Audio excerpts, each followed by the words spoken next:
இருந்தாலும் பேரறிஞர் பெருந்தகை அண்ணா அவர்களுடைய பிறந்த நாள் என்பதால் பேரறிஞர் பெருந்தகை அண்ணா அவர்களுடைய சிறப்புகளில் அவர்கள் சொல்ல விட்டதில் சிலவற்றை ஒன்று ரெண்டை மட்டும் உங்களிடத்திலே சொல்லி விடைபெற விரும்புகிறேன். சீக்கிரமே முடிச்சிடுறேன், ஏன்னா ரொம்ப பேர் நின்றுட்டு இருக்கிறீங்க. நாற்காலி காலியாக இருக்க உட்கார்.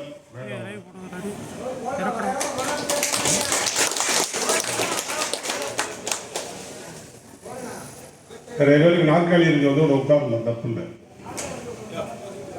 வராமல் இருந்திருந்தால் இந்த மேடையில் இருக்கிற நாம் யாருமே இந்த மேடைக்கு வந்திருக்க முடியாது, அரசியலுக்கு வந்திருக்க முடியாது, கட்சி பதவிக்கு வந்திருக்க முடியாது, ஆட்சி பதவிக்கு வந்திருக்க முடியாது.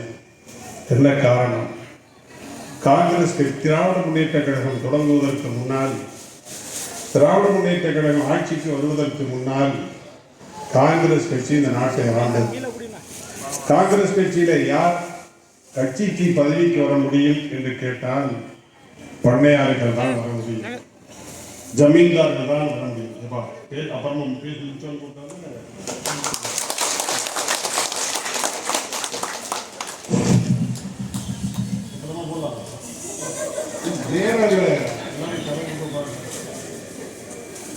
தயவு செஞ்சு யாரும் சொல்றதுக்கு வராங்க.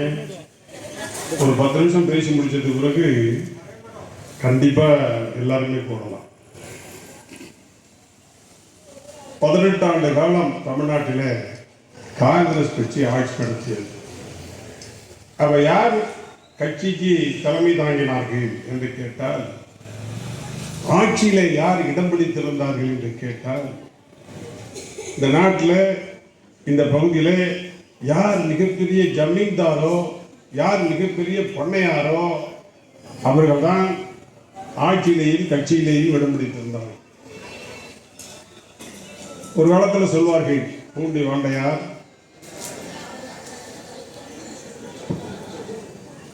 குக்கடை தேவர், குன்னியூர் சாம்பசிவையர், கவிசால மூப்பனார் அப்படின்னு ஒரு பெரிய பட்டியலே சொல்வார். அப்படிப்பட்ட ஒரு இடத்துல நம்முடைய சாமானிய மக்கள் எல்லாம் தூணி துருகி போய் நிற்க வேண்டும். தோளில் துண்டு போட்டுக்கிட்டு போய் தலைவரை பார்க்க முடியாது. தோல் இருக்கிற துண்டை இடுப்பில் கட்டிக்கிட்டு போய் தான் சந்திக்க நேரிடும். அது மட்டும் இல்லை, செருப்பை தெரு முனையிலேயே கட்டி போட்டுட்டு தான் சந்திலேயே நடக்கணும். அப்படிப்பட்ட ஒரு அடக்குமுறை நாகரீகம் அன்றைக்கு இருந்தது.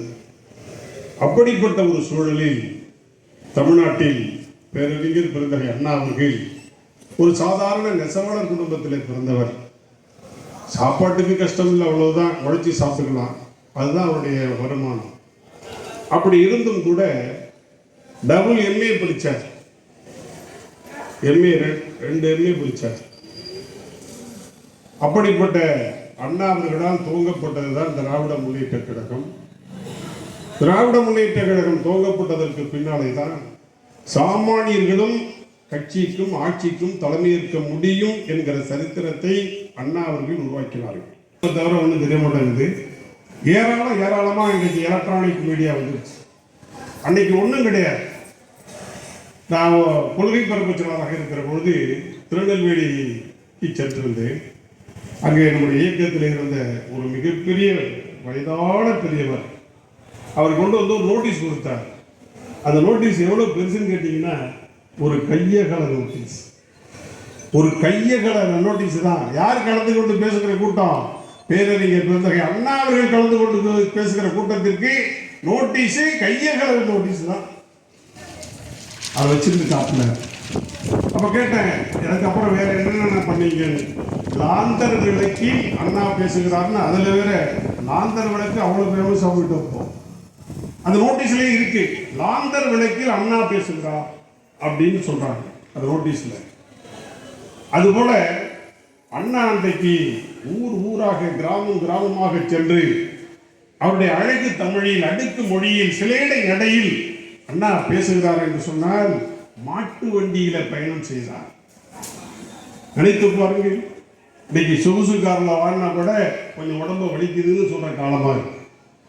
மாட்டு வண்டியிலே தமிழ்நாட்டினுடைய கிராமப்புறங்களில் சந்து பொந்துகளில் எல்லாம் பயணம் செய்து கூட்டம் பேசியவர் பேரறிஞர் பெருந்தகை அண்ணா அவர்கள். எண்ணொத்த வயதுக்கு உட்பட்டவர்களுக்கு நன்றாக தெரிந்திருக்க வேண்டும். ஓரடிமலத்துக்கு அன்றைக்கு அண்ணா வந்தார். அண்ணா வந்த திடல் தான் அண்ணா திடல் என்று அழைக்கப்பட்டு இன்றைக்கு புரட்சி தலைவர் அம்மா அவர்களின் பெயரால் மீன்வள கல்லூரி இன்றைக்கு அமைக்கப்பட்டிருக்கிறது. அன்றைக்கு வைரக்கண்ணு புரையர் என்கிற சீரடி தலைவர் என்று சொல்லுகிற மிகப்பெரிய மனிதர் வைரக்கண்ணு புரையர். உருவத்திலும் ஒரு பெரிய மனிதர் தான். அப்படிப்பட்டவர் தன்னுடைய பேர பிள்ளைகளுக்கு பெயர் வைக்க அண்ணா அவர்களை அழைத்து வந்தார். நான் 5ஆம் வகுப்பு படிக்கிற பையன். நம்ம ஜெயச்சந்திரன் கண்டக்டர் இருக்காரு, அவரும் நானும் தான் அந்த கூட்டத்துக்கு போனோம். ஒன்றும் தெரியாது, அரசியலும் தெரியாது, எல்லாம் கூட்டமாக போகிறாங்க, நம்மளும் போவோமேன்னு போனோம். அப்போ அண்ணா ஓரடிமலம் பொதுக்கூட்ட மேடையிலிருந்து அந்த 16 பிள்ளையோ 18 பிள்ளையோ தெரியல, எல்லாருக்குமே மணி மணி மணின்னு பேர் வச்சார். வீரமணி, வெற்றிமணி, இன்பமணி, சுதந்திரமணின்னு சொல்லி எல்லாம் மணிமணியாக பேர் வச்சார். வேற பேரே மாற்றலை, எல்லாம் மணி தான். அப்போ பேசும்போது சொன்னார், நான் கடந்து வந்த பாதையை பார்க்கிறேன், இது நாடா, இது காடா, இது ரோடா அப்படின்னு பேசிகிட்டே போனார். அது ஒரு வார்த்தை கூட தான் எனக்கு ஞாபகம் இருக்கு, வேற எதுவும் ஞாபகம் இல்லை. அப்போ நான் 5ஆம் வகுப்பு படிக்கிற சின்ன பையன். அதுபோல பேரறிஞர் அண்ணா அவர்கள் இந்த தமிழ்நாட்டில் மிக மிக மோசமான ஆட்சி நடத்திய காங்கிரஸ் கட்சி ஆட்சியை, கொடூரமான ஆட்சியை விரட்டி அடித்து சாமானியர்கள் கூடி தமிழ்நாட்டில் ஆட்சியை மாற்றியமைத்த வரலாற்றுக்கு சொந்தக்காரர் பேரறிஞர் பெருந்தகை அண்ணா அவர்கள். அண்ணா தாங்க சென்னை ராஜதானி, சென்னை ஸ்டேட், சென்னை மாகாணம் என்றெல்லாம் அழைக்கப்பட்ட சொல்லப்பட்ட நம்முடைய மண்ணுக்கு தமிழ்நாடு என்கிற பெயரை சூட்டி பெருமைப்படுத்தியவர் பேரறிஞர் பெருந்தகை அண்ணா அவர்கள். நீங்க நினைச்சு பார்க்கலாம், என்னடா தமிழ்நாடுன்னு பேர் வச்சா அது என்னடா பெருமண்ணு. டெல்லி அதில் நாடு வருதா, ஒரிசா நாடு வருதா, மகாராஷ்டிரா நாடு வருதா, இந்தியா இந்திய நாடுன்னு சொல்லுவான். அது எவ்வளவு தந்திரமா பேர் வைக்கிறார் பாருங்க. ஒரு மாநிலத்தை நாடு என்று அவர் ரொம்ப அதை அலட்டிக்காம பேர் வச்சுட்டு போயிட்டார், தமிழ்நாடு. அற்புதமான சிந்தனை அது. அதை நினைச்சு பார்த்தீங்கன்னா இதை விட தமிழகத்திற்கு பெருமை சேர்க்கக்கூடிய வார்த்தையே இருக்க முடியாது. அவ்வளவு பெரிய சிறப்பு அதில் இருக்கிறார். அண்ணா பேசுகிறார் என்று சொன்னால் அன்றைக்கு குடும்பம் குடும்பமாக பல்லாயிரக்கணக்கானவர்கள் கூடினார்கள், குழுமினார்கள். அண்ணா பேசி முடிக்கிறவரை அவர்கள் எழும்ப மாட்டார்கள். ஒழுகிட்டு இருக்கிற பேச்சு அதோடு எழுந்திருக்கிறார். அங்கே வடபுலத்தில் இருந்து வரக்கூடியவர்கள், டெல்லியில இருக்கக்கூடியவர்களெல்லாம் இவருடைய உருவத்தை பார்த்து, இவருடைய வெற்றிலை பாக்கு எச்சியெல்லாம் அங்கே சட்டையிலே படிந்திருப்பதை பார்த்து, வாயில வெற்றிலை பாக்கு எச்சி விழுவதை பார்த்து, என்னடா இவரெல்லாம் பேச வந்திருக்கிறாருன்னு சொல்லி அவங்க கதை பேச ஆரம்பிச்சுட்டாங்க. அவங்க டீ குடிக்க போக ஆரம்பிச்சிட்டாங்க. அலட்சிய மனப்பான்மை அங்கே நடக்கிறது. அண்ணா பேச இருந்தார். வடக்கு வாழ்கிறது, தெற்கு தேய்கிறது என்கிற தலைப்பு கொடுத்து பேச தொடங்கினார். ஆங்கிலத்திலே அவர் பேசிய அந்த பேச்சாற்றல், அவர் உச்சரிப்புகள், அவர் வார்த்தை அமைப்புகள், இவற்றையெல்லாம் பார்த்துவிட்டு ஒட்டுமொத்த நாடாளுமன்றமும் வந்து அமர்ந்து விட்டது. அவருக்கு பேசுவதற்காக ஒதுக்கப்பட்டிருந்த நேரம் 5 நிமிடங்கள் மட்டும்தான். ஆனால் அன்றைக்கு அவர் 45 நிமிடம் அங்கே பேசுகிறார். பேசி முடிக்கிற வரை எவரும் அசையவில்லை. குண்டூசி போட்டால் சத்தம் கேட்கும் என்று சொல்வார்களே, அது போன்ற அமைதி அங்கே காக்கப்படுகிறது. ஜவஹர்லால் நேரு அவர்கள் அவரை உற்று நோக்கி கவனித்து அது கொடுத்து கேட்டுக்கொண்டிருந்தார் என்று சொன்னால் அவருடைய பேச்சாற்றலை நீங்கள் பாருங்கள். ஒரு முறை அவர் ரோம் நகருக்கு செல்கிறார். ரோமிலே அந்த போப்பாண்டவரை சந்திக்கிறார். போப்பாண்டவரோடு அண்ணா அவர்கள் ஆங்கிலத்திலே உரையாடுகிறார்.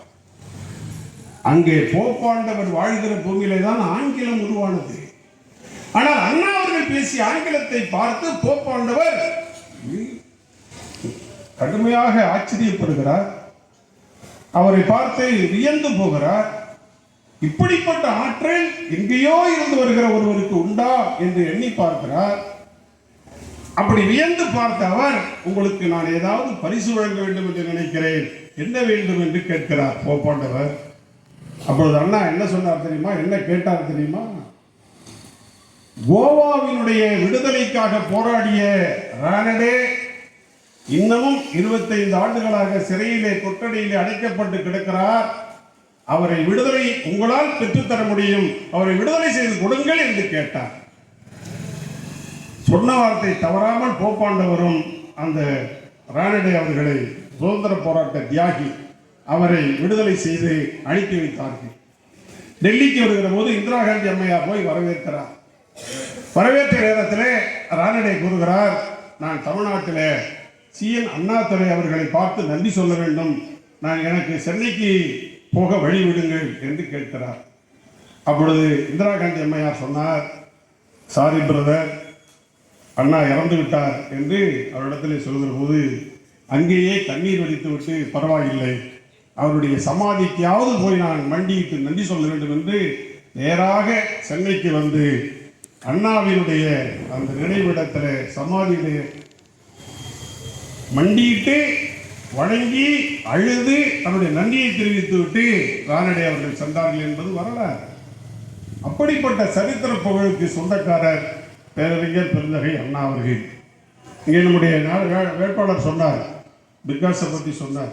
அதை விட ஒரு மாணவன் கேட்டான், ஐயா யூனியன் அதை பற்றி சொல்லுங்க அப்படின்னு சொன்னான்.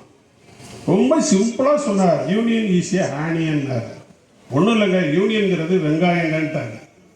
வெங்காயம் எப்படி உரிக்க உரிக்க தோல் வருமோ அது மாதிரி மக்கள் எண்ணிக்கை சேர சேர அது யூனியன் என்று பொருள்பட அற்புதமாக சொன்னார். அதுபோல வியத்தகு வார்த்தைகளை சொல்வதில் அண்ணாவை போன்றவர்கள் எவரும் இருக்க முடியாது. அதே போல பேரறிஞர் அண்ணா அவர்களுடைய மறைவு, அந்த மறைவில் அண்ணாவுடைய பூத உடலை கண்டு முகத்தை பார்ப்பதற்காக தமிழ்நாட்டினுடைய வரலாற்றில் புரட்சித் தலைவர் மறைந்திருக்கிறார், புரட்சித் தலைவர் அம்மா அவர்கள் மறைந்திருக்கிறார்கள், அது கருணாநிதி அவர்கள் மறைந்திருக்கிறார். ஆனால் பேரறிஞர் அண்ணாவின் இறுதி ஊர்வலத்தில் கலந்து கொள்வதற்கு சென்ற அந்த கூட்டம் உலக வரலாற்றிலேயே இடம் பிடித்திருக்கிற மிகப்பெரிய ஒரு சரித்திரம். நம்முடைய கொள்ளிடம் பாலம் இருக்கிறதே, அந்த கொள்ளிடம் பாலத்தில் ரயில்ல உள்ள இடம் இல்லை, ரயில்ல மேலே ஏறி போறாங்க, கூரை மேலே ஏறி போறாங்க. பாலம் முடிந்து விட்டது என்று தலையை தூக்கியவர்கள் மட்டும் 18 பேர் செத்து போனாங்க.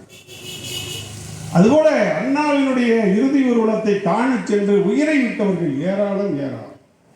அப்படிப்பட்ட ஒரு மகத்தான தலைவர் தான் பேரறிஞர் பெருந்தகை அண்ணா அவர்கள் என்பதை அவருடைய புகழை சொல்லிவிடவும்னால் சொல்லிக்கிட்டே போகலாம். அவ்வளவு பெரிய எத்தனை புத்தகங்கள் எழுதியிருக்கிறார், எத்தனை திரைப்படத்துக்கு கதை எழுதியிருக்கிறார், எத்தனை வசனங்கள் எழுதியிருக்கிறார், எத்தனை கட்டுரைகள் எழுதியிருக்கிறார், எத்தனை கவிதைகள் எழுதியிருக்கிறார்.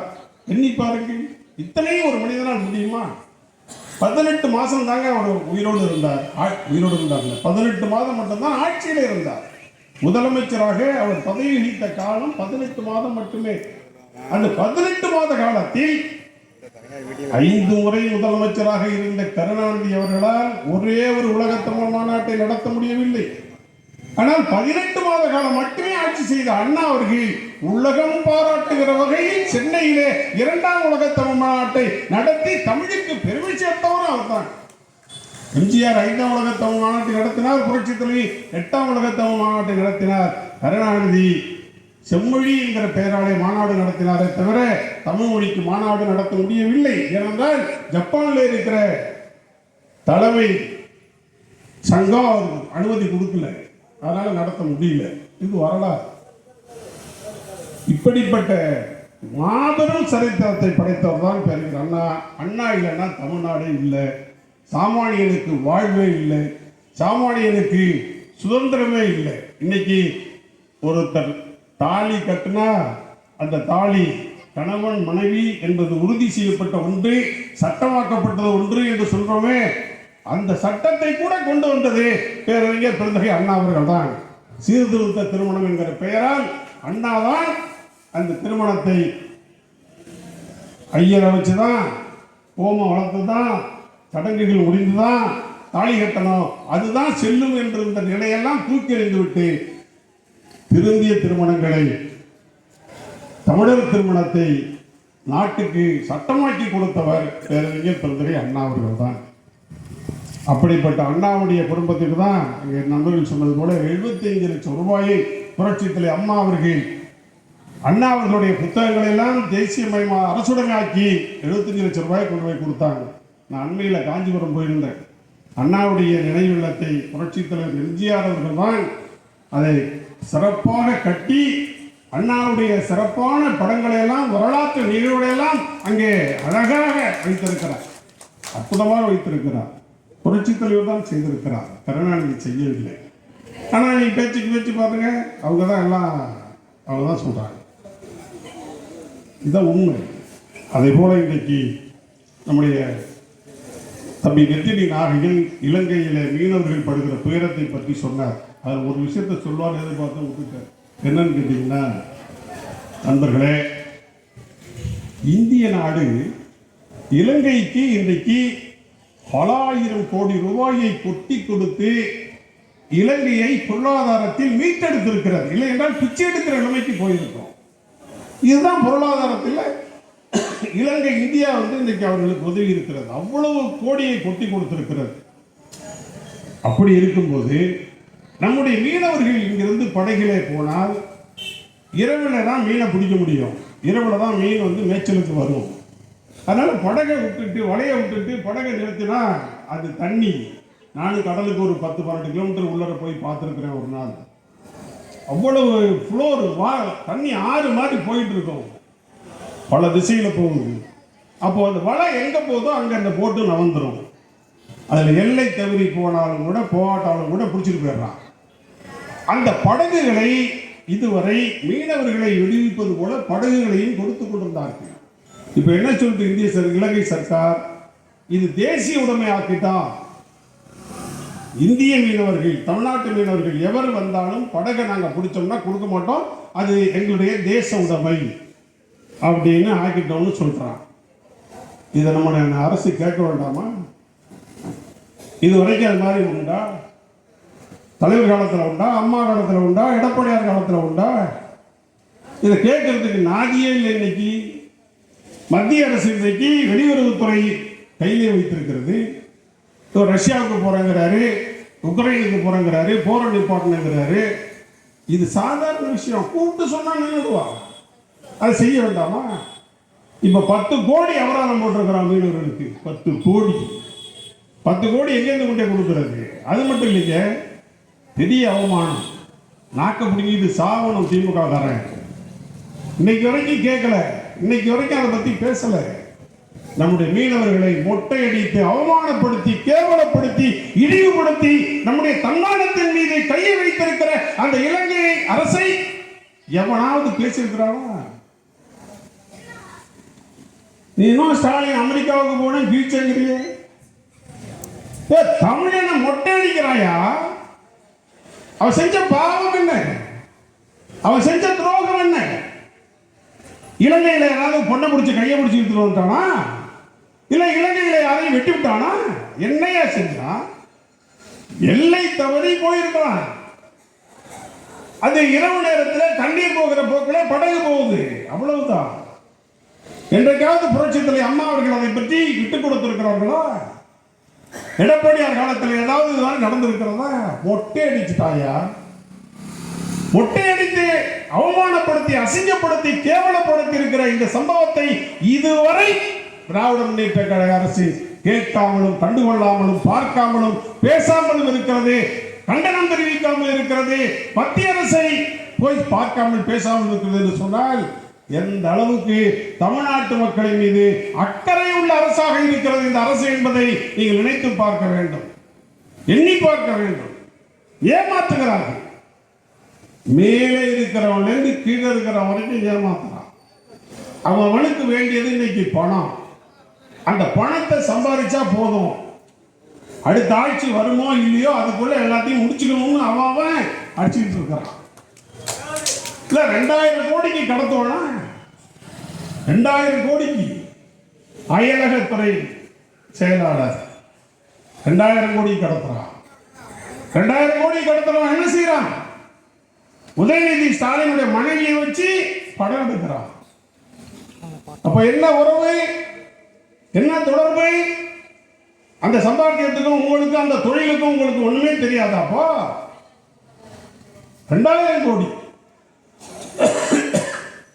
400 கோடி கீழக்கரையில, அதுவும் திமுக காரன்.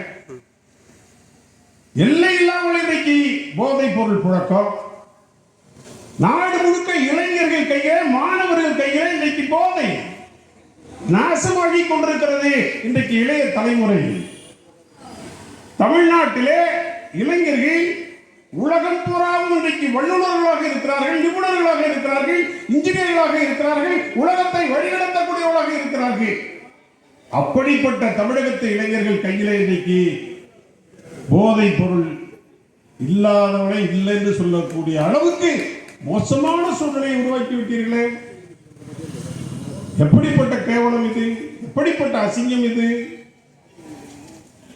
ஏன் காவல்துறையே இல்லையா, உளவுத்துறையே இல்லையா? விழுப்புரத்தில் என்ன நடந்தது?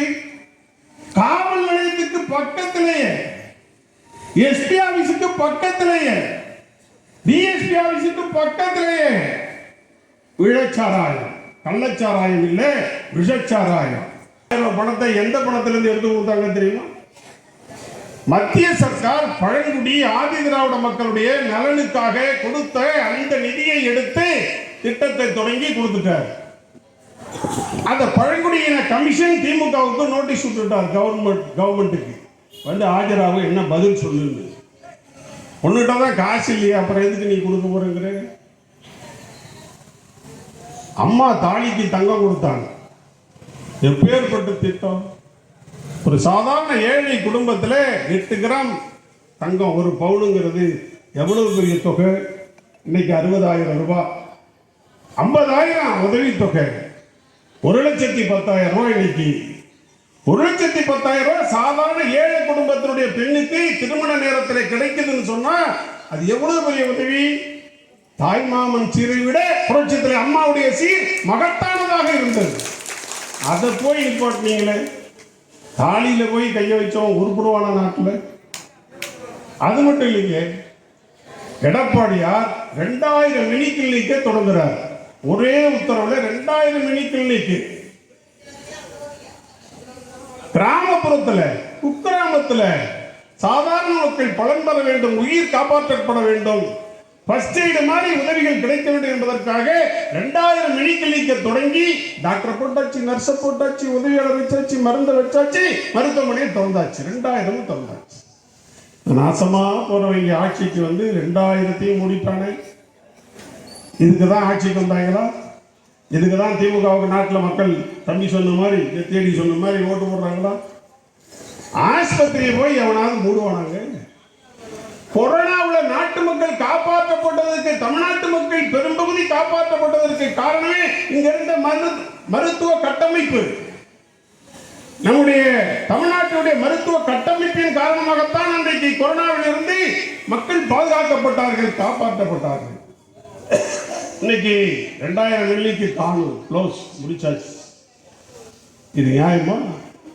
ஏங்க, சாதாரண ஒரு ஏழை வீட்டுக்குள்ள வீட்டுக்கு கீத்து போடாம வெயில் அடிச்சாலும் உள்ள வரும், மழை பெஞ்சாலும் உள்ள வரும். அப்படிப்பட்ட ஒரு ஏழை குடும்பத்தில் பிறந்த ஒரு பொம்பளை புள்ள தன்னுடைய வீட்டு வாசல்ல லேப்டாப்பை மடியில வச்சு உலகத்தையே படிச்சால, என்ன வேணுமோ தேடி எடுத்துக்கிட்டால, அறிவை பெருக்கினாங்களே. அந்த குழந்தைகளுக்கு கொடுக்கப்பட்ட லேப்டாப்பை போய் நிறுத்தினீங்க. நீங்கெல்லாம் மனுஷனா?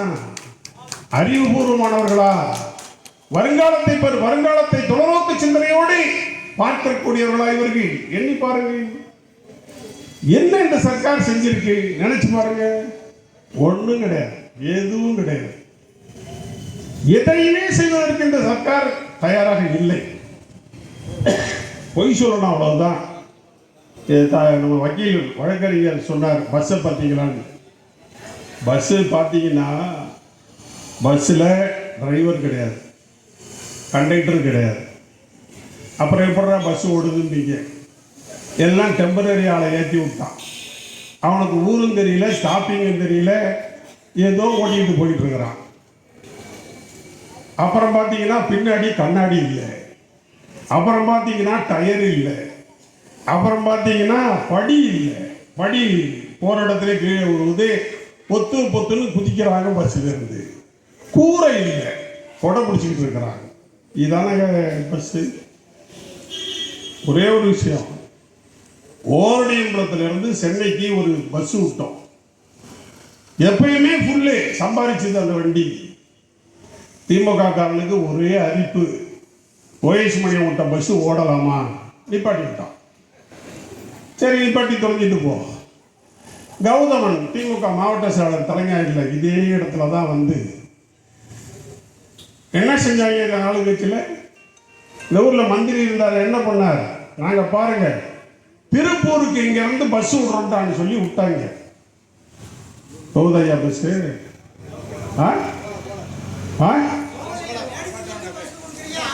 ஏன் போகல? விட்டாங்கல்ல, ஏன் நிப்பாட்டினாங்க? அன்னைக்கு அவ்வளவு கடுமையா பேசின கௌதமன் திருப்பூருக்கு பஸ்ஸை விட்டாரா, அந்த பஸ்ஸை திருப்பிட்டு போயிடுச்சான். காணும் பஸ்ஸை காணும். இதுதான் அவங்க ஆட்சியுடைய லட்சணம். ஆட்சியுடைய லட்சணம் தான். இங்க பாருங்க, ஹரிச்சந்திரனாறு, நம்ம அடப்பாறு, கள்ளிமேட்டில் அடப்பாறு, வெள்ளையாறு, பாண்டவையாறு, முத்துப்பேட்டை தில்லை வளாகத்தில் வளவனாறு, 5 ஆறில் 570 கோடியில் நம்ம சிறப்பாக எல்லா ஆற்றுக்கரையும் பலமாக கட்டி ரெகுலேட்டர் போட்டு ஆற்று கரையோரத்தில் குடியிருந்தவங்களையெல்லாம் 10 லட்சம் 10 லட்சத்துக்கு வீடு கட்டி மறு குடியமர்வு வச்சு சிறப்பாக பண்ணியாச்சு. எல்லா சட்டரையும் உடைச்சி கட்டியாச்சு. இவ்வளவு செஞ்சுட்டோம்ல. இந்த மானங்கட்ட ஆட்சியில் அந்த ரெகுலேட்டருக்கு ஒரு லஸ்கர் போட மாட்டேங்கிறாங்க. இதை விட கேவலமாக நான் என்ன சொல்ல முடியும்? நான் பல இடத்துல பேசிட்டேன், சட்டமன்றத்தில் பேசிட்டேன், பொதுக்கூட்டங்களில் பேசிட்டேன், நேரடி அதிகாரிகளை பார்த்து பேசிட்டேன், மந்திரியை பார்த்து பேசிட்டேன். 570 கோடிக்கு நாங்கள் இவ்வளவு சிறப்பாக ஆற்றில வெள்ளக்கார காலத்தில் கட்டினதெல்லாம் உடச்சி கட்டியிருக்கிறோமே, சிறப்பு செய்திருக்கிறோமே, ஒரு லஸ்கர் போடுறதுக்கு யோக்கியம் இருக்கா? ஒரு லஸ்கர் போட மாட்டேங்கிறான். அதனாலதான் நம்ம ஹரிச்சந்திரன் ஆற்றில கோடையில அதிமுக ஆட்சி முழுக்க தண்ணி கழுத்தளவுக்கு மேல தலன்னு தளம்பிக்கிட்டு இருக்கோம். போன வருஷம் பார்த்தீங்களா? சூத்து கழுவ முடியாது, தண்ணி இல்லை, உப்பு தண்ணி, அது தரையோட கிடந்துச்சு. நாத்தெடுத்த பயிலும் எவனாவது அதை கேட்டானா, அதை பார்த்தா தண்ணியை வித்து விட்டாங்க. வேற என்ன, தண்ணியை வித்து விட்டாங்க. ராடு விட்டுருக்கவங்கள்ட்ட தண்ணியை வித்து விட்டாங்க. இதான உங்களோட ஆட்சியுடைய லட்சணம். இதை விட கேவலம் என்ன இருக்கு உங்களுக்கு சொல்லுங்க பார்க்கலாம். ஆனா வரிஞ்சு கட்டிட்டு நம்ம ஆள் திமுக போட்டு போடுறாங்க. இது ரொம்ப கேவலமா தெரியல. நெத்தடி சொன்ன மாதிரி ஏன் ஓட்டு போடுறோம், எதுக்கு ஓட்டு போடுறோம்னு நினைச்சு ஓட்டு போடணும், புரிஞ்சு ஓட்டு போடணும். அந்த அறவே அந்த வேலையே கிடையாது. ஏன் இங்க பாருங்க, இந்த வெள்ளப்பள்ளத்துலேருந்து வந்திருக்கிறாங்க. வெள்ளப்பள்ளத்துக்கு புரட்சி தலைவர் ஆனால் எடப்பாடியார் புரட்சி தலைவர் எம்ஜிஆருடைய 100ஆண்டு விழாவில் ஒரு மீன்பிடி துறைமுகம் அறிவித்தார். 100 கோடி. கல்லை கொட்டிட்டு போகும்போது ஒரு இடத்துல கல் உட்காருது, கீழே பூமி கடல் வாங்குது. அதனால எஸ்டிமேட் கொஞ்சம் கூட தேவைப்படுது. 3 வருஷமா நிற்குதுங்க வேலை. 3 வருஷமா நிற்குது. எடப்பாடியார் ஒரே நேரத்தில் வெள்ளப்பள்ளத்தில் 100 கோடியில துறைமுகம், ஆற்காட்டு துறையில 150 கோடியில துறைமுகம், தரங்கம்பாடியில 120 கோடியில துறைமுகம், 3 துறைமுகத்தையும் ஒரே மேடையில் அறிவிச்சு நிதியை கொடுத்து டெண்டரை போட்டு பணியை தொடங்கி முடிய போற நேரத்தில் இந்த மாதிரி இருக்கு. அதுக்கு கொஞ்சோண்டு பணத்தை கூட கொடுத்து அதை முடிக்கிற யோகிதை திமுகவுக்கு மேடையில் ஏறணும்னா வேதாரண்யத்தில் அடுத்து நாங்கள் தான் ஜெயிப்போம், திமுக வெற்றி பெற்றே தீரும், ஓஎஸ் மணியனை அதிமுகவை ஒழித்தே தீர்வோம். எங்க நீ ஒழிக்கிறது? நீ பேச பேச எங்களுக்கு ஓட்டு கூட போகுது. அதான நடக்க போகுது. ஏதாவது ஒரே ஒரு வேலை ஒன்னே ஒன்று சொல்றாங்க.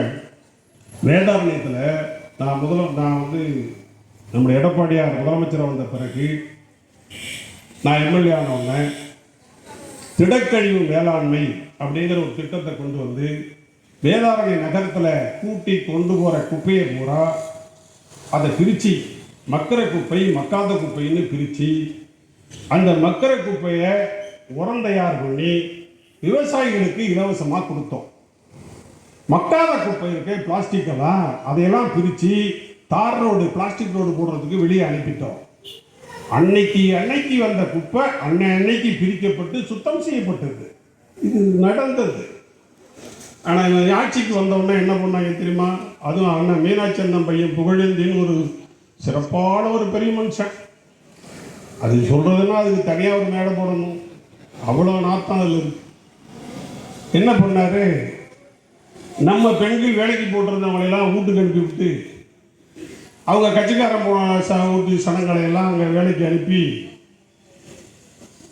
பிரிக்க சொன்னார். குப்பையில் போய் எல்லாரும் கை வைப்பாங்களா? சகிச்சவங்க தான் வைப்பாங்க, எல்லாரும் வைக்க முடியாது. அதனால இப்போ குப்பை வந்து மழையாக குமிஞ்சிட்டு என்ன பண்ணுறானுங்க? குப்பையை கொண்டே கொட்டி விட்டு ஜேசிபி வச்சு மிதிக்கிறானுங்க, அமுக்குறானுங்க. அது அமுக்க இன்னும் மேலே தான் வந்துக்கிட்டு இருக்கு. இதாங்க திமுக ஆட்சி.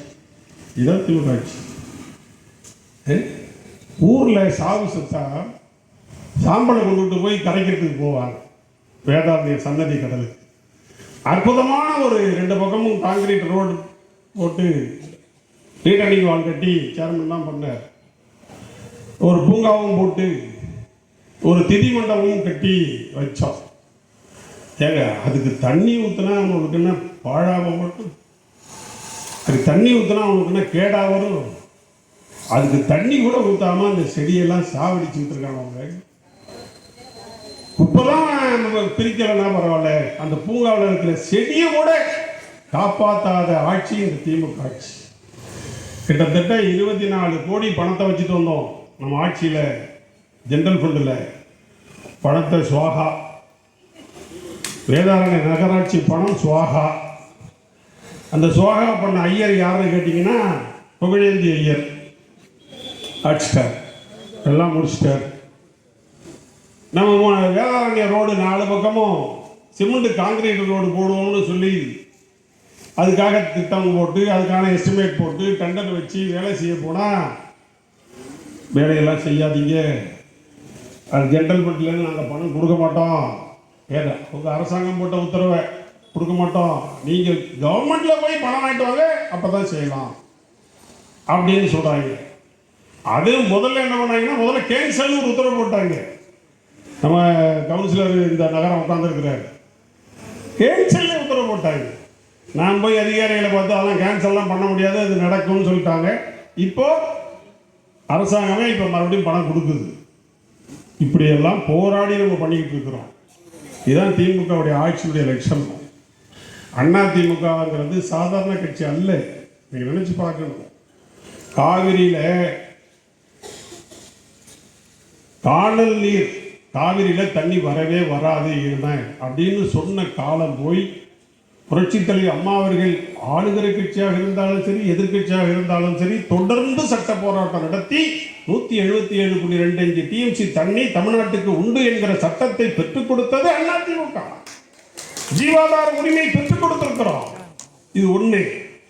ரெண்டாவது, முல்லை பெரியாறுல 136 அடி வரைக்கும் தான் தண்ணியை தேக்கி வைக்க முடியும். அது ஒண்ணுக்கும் பயன்படாது. அதுக்கு மேல உயர்த்தினாதான் தென் மாவட்டங்களுக்கு தண்ணி போகும். 142 அடி அளவுக்கு தண்ணீரை தேக்கி வைக்கிற உரிமையை பெற்றுக் கொடுத்து விட்டு போயிருக்கிறவர் புரட்சி தலைவி அம்மா. அது மட்டும் இல்லைங்க, தெலுங்கு கங்கை தண்ணி இந்திரா காந்தி அம்மையார் பிரதமர், ஜெகஜீவன் ராம் அன்றைக்கு உள்துறை அமைச்சர், அவரு மகாராஷ்டிரா முதலமைச்சரையும் ஆந்திரா முதலமைச்சரையும் கருணாநிதி அவர்களையும் கூப்பிடுறார், வாங்க பேசி முடிச்சுக்கோன்னு. இல்ல வேண்டாம் எனக்குன்ட்டார் கருணாநிதி. நான் வரல, தெலுங்கு கங்கை தண்ணிகள் வேண்டான்ட்டார். இல்லைன்னு யாரும் சொல்ல முடியாது. ஏன் சொன்னார் தெரியுமா? வீராணத்திலிருந்து தண்ணி கொண்டு வந்தோம்லான்னு நினைச்சுக்கிட்டு அவர் சொன்னார். வீராணத்திலிருந்து டெண்டர் போட்டார்.